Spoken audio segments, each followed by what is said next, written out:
আমার মা বাবা একটি প্রবাসী ছেলের সাথে আমার বিয়ে দিয়েছিল, কিন্তু সেই সংসার করা আমার পক্ষে সম্ভব ছিল না, আর তাই তাকে আমি ডিভোর্স দিয়ে চলে আসলাম।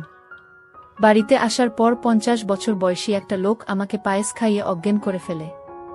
অজ্ঞান অবস্থায় লোকটি আমার সাথে যা করেছিল তা শুনলে তোমাদের মাথা ঘুরে যাবে।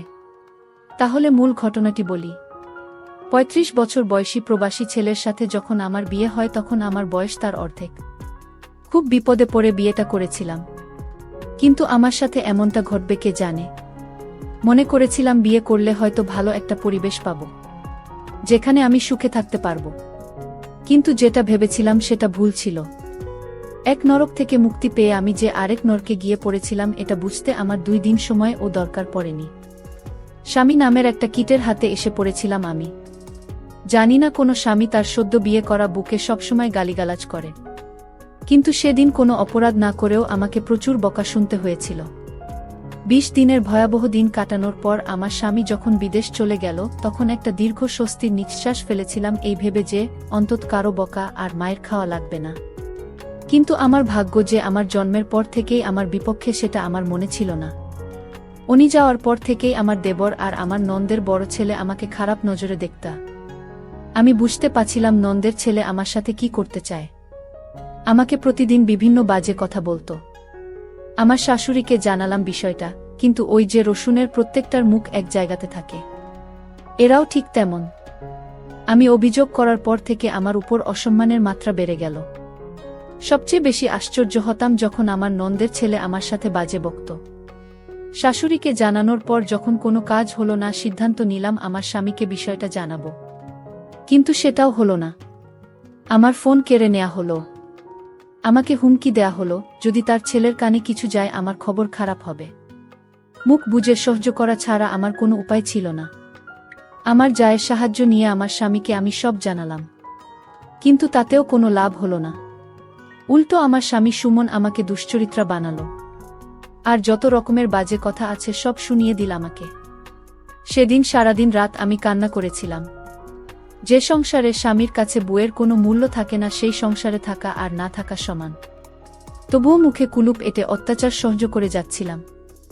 এর মাঝে আমি আমার বাবার বাড়ির বেড়াতে যেতে চাইলে আমার শাশুড়ি আমাকে বলল, তুমি যদি এই বাড়ি থেকে এক পা কোথাও যাও তাহলে আমার ছেলেকে ডিভোর্স দিয়ে যেতে হবে। আমার পায়ের তলা থেকে মাটি সরে গিয়েছিল আমার শাশুড়ির কথা শুনে। বাপের বাড়ি যাওয়ার সাথে যে ডিভোর্সের সম্পর্ক আছে সেটা আমি প্রথম ওই বাড়ি থেকেই দেখেছিলাম। এভাবে 6 মাস কেটে যায়। এর মাঝে আমার বাবা, বড়ভাই বা সৎ মা কেউ আমাকে একটাবারের জন্যও দেখতে যায়নি। আমার স্বামী মালয়েশিয়া থেকে বাড়িতে আসার সাথে সাথে আমাকে ডিভোর্স দিতে নিয়ে যাওয়া হয়। উনি আমার একটা কথাও শোনেনি। ওর মায়ের কথা শুনেই আমাকে ডিভোর্স দিতে নিয়ে যায়। আমার স্বাক্ষর হবার পর আমাকে বলে, এবার কোথায় যাবি যা। আমার মোবাইল, কিছু টাকা, গহনাসহ যাবতীয় কিছু রেখে দেয় ওরা। শুধু স্যান্ডেল পায়ে সেদিন ওই বাড়িকে পর করে চলে এসেছিলাম, আর বারবার আল্লাহর কাছে বলেছিলাম, আল্লাহ আর কোনো মেয়ের সাথে যেন এমনটা না হয়। বিয়ের সময় ভেবেছিলাম কষ্ট হয়তোবা বিদায় করে দিয়ে বাপের বাড়ি থেকে চলে গেলাম, কিন্তু অভাগীর দিকে কষ্ট বারবার ফিরে তাকায়, তার পিছু ছাড়তে চায় না। তা না হলে কি আর আরও বেশি কষ্ট নিয়ে আবার বাবার বাড়ি ফেরত আসি। বাড়িতে ঢুকে যার সাথেই দেখা হয় সেই আমাকে অচেনা লোক মনে করে এড়িয়ে চলতে শুরু করে। একমাত্র আমার চাচি আমাকে জড়িয়ে ধরে কান্না করে আর আমাকে মেন্টালি সাপোর্ট করে। কিন্তু যাদের সাপোর্ট দরকার তারা যদি না করে তাহলে কি আর কষ্ট কমে? আমার ভাবির কাছে গেলাম, সে আমাকে বলল ভাইয়ের কাছে গিয়ে ক্ষমা চাইতে। মনে অনেক সাহস সঞ্চয় করে বড় ভাইয়ের কাছে একটু ছায়া খোঁজার আশায় গেলাম, কিন্তু সেই ভাই আমাকে সেই দিন মারছিল আর গালি দিচ্ছিল। ভাবি গর্ভবতী ছিল, আমাকে ঠেকাতে গিয়ে সেও ভাইয়ের হাতে মার খেয়েছিল। ভাই শুধু বলতেছিল সব দোষ নাকি আমার, কিন্তু কেউ একটাবার বুঝতে চায় নাই যে আমার সংসার ভাঙাতে আমার কোনো দোষ নাই। আবার সেই উঠতে বসতে সৎ মায়ের খোঁচা, ভাইয়ের দুর্ব্যবহার, আব্বার মুখ গোমরা করে থাকা, মোটের উপর সবকিছুকে জাহান্নামের আগুনের মতো মনে হচ্ছিল। আমি যদি 2 দিন না খেয়েও থাকতাম কেউ এসে খাইয়ে দিয়ে যাওয়া তো দূরের কথা, এসে জিজ্ঞাসাও করতো না আমি খেয়েছি কিনা। শুধু আমার ছোট চাচি এসে আমাকে খাইয়ে দিয়ে যেত। তবুও সবসময় আসতে পারত না, আর ভাবি ভাইয়ের কথার বাইরে আসতে পারত না। সিদ্ধান্ত নিলাম বাড়ি থেকে দূরে কোথাও চলে যাব, যেখানে আমার কেউ নেই, পরিচিত কেউ নেই। দরকার হলে কাজ করে খাবো কোথাও, তবুও এই নরকে থাকব না। কিন্তু পারছিলাম না। কিন্তু সেই সাহসটা সঞ্চার করতে পারছিলাম না, যেটা আমার মা করে দেখিয়েছিল। যেই সাহসের কারণে আমাকে হতে হয়েছে একটা পুরো পরিবারের কাছে কুকুরের মতো। যেই সাহসের কারণে আমাকে দেখলে অন্য সবাই নাক সিটকাত। সেই সাহসটা আমি দেখাতে না পেরে ওই বাড়িতেই থেকে গেলাম। বেশ অবস্থাসম্পন্ন একটা পরিবারে আমার জন্ম হয়েছিল। শুনেছিলাম একটা মেয়ের আশায় যখন সবাই ছিল তখনই আমার জন্ম। কিন্তু কে জানতো সোনার চামচ মুখে নিয়ে জন্ম নেয়া শিশুটির জন্য ভয়াবহ সুখ অপেক্ষা করছে। আমার জন্মের পরে আমার মা আমার বাবাকে বিদেশ পাঠিয়ে দেয়, যাতে আমার ভবিষ্যতের জন্য কোনো চিন্তা করা না লাগে। বাবা মায়ের কথা মতো বিদেশে চলেও যায়। আর মা এদিকে বাবার অগোচরে একটা ব্যাংকে চাকরি নেয়। কিন্তু এটা আমার বাড়ির আশেপাশের কারো চোখে সহ্য হয়নি, এমনকি আমার মেজ কাকুরও না। আমার বাবাকে মায়ের চাকুরির ব্যাপারে সবকিছু বলে দেয়। আর সেই দিনই ফোন দিয়ে বাবা মায়ের সাথে প্রচুর ঝগড়া করে এবং মাকে চাকুরি ছাড়তে এক প্রকার বাধ্য করে। মা চাকরি ছেড়ে দিয়ে বাড়িতেই সময় কাটাতে লাগল। এর মধ্যে বাড়ির পাশের একটা লোকের নজর পড়ে আমার মায়ের উপর। আমার বয়স তখন 8 বছর। সবসময় লোকটা মায়ের পিছু পিছু ঘুরঘুর করত। কি উদ্দেশ্য নিয়ে ঘুরত তা আমি বুঝতাম না। আমি শুধু মায়ের নির্বে কান্না করা দেখতাম। কাউকে ভয়ে কিছু বলতো না, এটা ভেবে যে অপবাদ বের হয়ে যাবে। বলে রাখা ভালো, এটা আমার সৎমা ছিল। একদিকে বড় ভাইয়ের উচ্ছৃঙ্খল জীবনযাপন, অন্যদিকে ওই লোকটার জ্বালাতন মাকে দুর্বিষহ করে তুলেছিল। এর মাঝে কাটার উপর বিস্ফোরা হয়ে আসে আমার দূরসম্পর্কের খালা। সে এসে মাকে বলে যে খালু বিদেশ যাবে, কিছু টাকা লাগবে, টাকার পরিমাণ 4 লাখের মতো। মা তার বোনের মুখের দিকে তাকিয়ে টাকা দেওয়ার কথা বলে, কিন্তু সেটা আমাদের গ্রাম থেকে উচ্চ সুদে নিয়ে। আর সেই সুযোগটাকেই কাজে লাগায় ওই বদলোকটা। আমার মাকে 2 লাখ টাকা ধার দেয়। হয়তোবা ভাগ্যে এমন ছিল, দুর্ভাগ্যবশত খালু টাকা ধরা খায়। সেটাই হয়ে যায় আমার মায়ের জীবনের জন্য সবচেয়ে বড় ভুল। সুদের পরিমাণ যখন বাড়তে থাকে তখন লোকটা সারাক্ষণ মাকে বলতো টাকা না দিতে পারলে আপনার মেয়েকে আমার সাথে বিয়ে দেন। লোকটার বয়স প্রায় 50 হবে। আর সেই লোক কিনা আমাকে বিয়ে করতে চায়। এক কথায় পরিস্থিতির ফায়দা লুটতে থাকল। হঠাৎ করে মা চেঞ্জ হতে থাকল। যেই মা আমাকে কোনোদিন বকা দিত না, সেই মা আমার গায়ে হাত তুলত যখন তখন। দিন দিন আমার মা এই লোকটার সাথে বিয়ে দিতে চাইত। তখন তো বুঝতাম না কাহিনী কি, যেটার বাঁধন থেকে মা বেরিয়ে আসতে পারে নাই। লোকটা দেখতে খুব বাজে ছিল, আর সেই লোকের সাথে আমার বিয়ে দিতে চায়। একদিন 50 বছরের লোকটি আমাদের বাড়িতে এসে আমার মাকে বলল, এই শোন, যদি 15 দিনের মধ্যে টাকা না দিতে পারো তাহলে আপনার মেয়েকে আমার সাথে বিয়ে দিয়ে দেন। আমার মা আমাকে বুঝিয়ে বলল, আমি এত টাকা কোথায় থেকে দিব? তুই বরং লোকটাকে বিয়ে করে ফেল, ওর অনেক টাকা পয়সা আছে, তুই সুখে থাকবি। তুই আর না করিস না মা। লোকটার বয়স হয়তো একটু বেশি। আমি মাকে বললাম, মা, আমি দরকার হয় মরে যাব, তাও ওই বুইড়া লোকটাকে বিয়ে করতে পারবো না।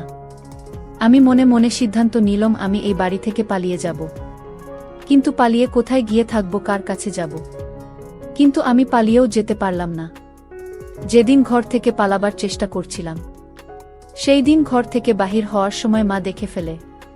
তারপর আমার পিছু নেয়।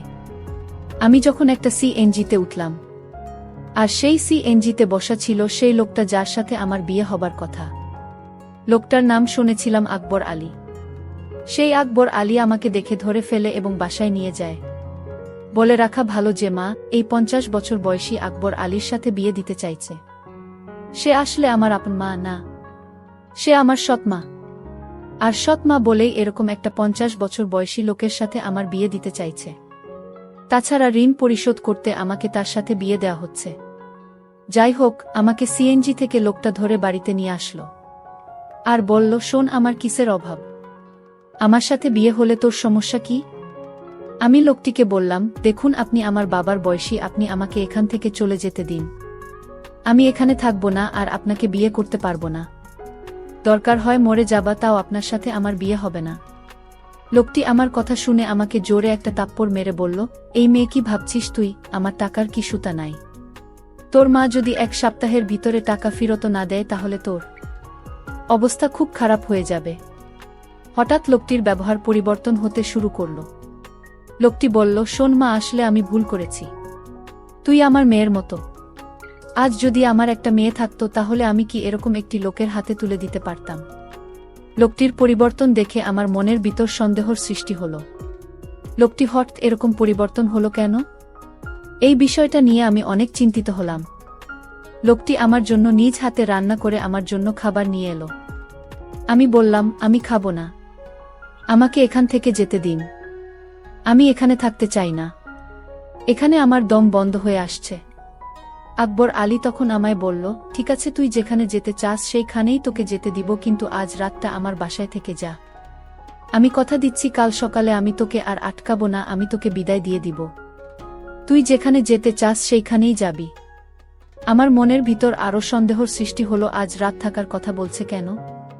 কি হয় জানি না। আকবর আলীর বাড়িতে কেউ নাই। আকবর আলীর বউ মারা গেছে। তার একটা ছেলে সন্তান আছে, সে বিদেশে থাকে। আকবর আলী নিজে রান্না করে, মাঝে মাঝে বোয়া এসে রান্না করে দিয়ে যায়। আকবর আলী আমাকে বলল, মা, আজ আমি তোর জন্য নিজের হাতে পায়েস রান্না করেছি, একবার খাইলে বারবার খাইতে মন চাইবে। আকবর আলীর কথা শুনে আমি কিছুটা অবাক হলাম। যেই লোকটা সুদ খায়, আর সেই লোকটা আমাকে এভাবে নিজ হাতে রান্না করে খাওয়ানোর পিছনে অবশ্যই কোনো কারণ আছে। আকবর আলী আমার জন্য পায়েস নিয়ে এসেছে আর বলছে, নে মা, খেয়ে চুপচাপ ঘুমিয়ে পড়। আর যদি তুই পায়েসটা না খাস তাহলে আমার ভীষণ কষ্ট হবে। খেয়ে নে মা, আমি কথা দিলাম কাল তুই যেখানে যেতে চাইবি ঠিক সেইখানে আমি তোকে দিয়ে আসব। তাও তুই খেয়ে নে। আকবর আলী আমায় এমনভাবে বলছিল, আমি না খেয়ে পারলাম না। আমি আকবর আলীর নিজ হাতে তৈরি করা পায়েসটুকু খেয়ে নিলাম। পায়েসটা খাওয়া 30 মিনিট পর আমার শরীরটা কেমন জানি করতেছিল। শরীরটা অস্থির অস্থির লাগছিল। আমার কিছুই ভালো লাগছিল না। আমার চোখে কিছুটা ঝাপসা দেখতে লাগলাম। আমার মাথাটা জিমজিম করে ঘুরাচ্ছেছ। আমার কাছে মনে হচ্ছে পৃথিবীটা ঘুরতেছে। আমার এরকম অস্থির দেখে আকবর আলী জিজ্ঞেস করল, কিরে মা, কি হয়েছে তোর?